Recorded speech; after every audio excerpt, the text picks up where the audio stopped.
নমস্কার বন্ধুরা, সংস্কৃত শিক্ষার আরেকটি ক্লাসে তোমাদের সকলকে স্বাগত। আজকে আমরা আকার ইকার হর্ষিকার লিখতে শিখব। তার জন্য আমরা একটা বর্ণ নিয়ে নেব এবং বর্ণটির ওপরে আকার ইকার দিয়ে কি করে আকার হর্ষিকার দীর্ঘইকার এবং এগুলো লিখতে হয় তোমরা শিখবে। দেখে নাও আমরা কি করে এই আকার ইকার হর্ষিকার লিখছি। আমরা প্রথমেই একটা বর্ণ বেছে নেব, সেই বর্ণটা হচ্ছে ক। এটা হচ্ছে আমাদের দেবনাগরী অক্ষরের ক। এই ক এর উপরেই আমরা সম্পূর্ণ আকার ইকারটা লিখব। ক এ আকার দিয়ে লিখলাম কা, দেখতে পাচ্ছ? এবার মাত্রা হর্ষিকার আমাদের বাংলার হর্ষির মতোই কয়ে ই, কি। আবার মাত্রা দেব, ক লিখবো, একটা দাড়ি দিয়ে উল্টো করে হর্ষিকারটা লিখে দিলেই হয়ে যায় কয়ে দীর্ঘিকার কি। কয়ে হর্ষকার লেখার জন্য এইভাবে আমরা ক নিয়ে তার নিচে একটা ছোট্ট করে তিনের মতো লিখে দিলেই হয়ে যাবে কয় হর্ষকারে কু।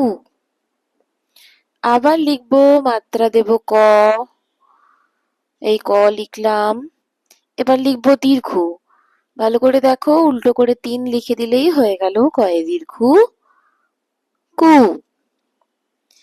এবার লিখবো কয়ে রি, আবার মাত্রা দিলাম, ক লিখলাম। এইরকম রি এর মতোই কিন্তু একটু গোল করে লিখলেই হয়ে যাবে ক্রি। আমরা জানি আমাদের দেবনাগরী অক্ষরে দুটো রি আছে, একটি রি একটি ডাবল রি। তাই এখানে রি লিখলাম, এবার লিখবো ডাবল রি। এইভাবে একটা দুটোই হয়ে গেল কয়ে ডাবল রি ক্রি। এরপরে আমরা লিখবো কে, মাত্রা দেব, ক লিখবো, কয়ের মাথার ওপরে একটা এইরকম গোল করে টিক্কি করে দিলেই হয়ে গেল কয়েকারে কে। এবার লিখবো ওই, কই, মাত্রা দিলাম, ক লিখলাম, দুটো টিক্কি দিলেই হয়ে গেল কই। এবার লিখবো কো, আবার ক লিখলাম, পাশে দাড়ি, টিক্কিটা এবার দাড়ির ওপরে আমরা দেব। দেখো ভালো করে, দাড়ির ওপর টিক্কি দিলেই হয়ে গেল কয়কারে কো। এবার লিখবো কো, আবার মাত্রা দিয়ে লিখবো ক, একটা দাড়ি, দাড়ির মাথার ওপরে দুটো টিক্কি, হয়ে গেল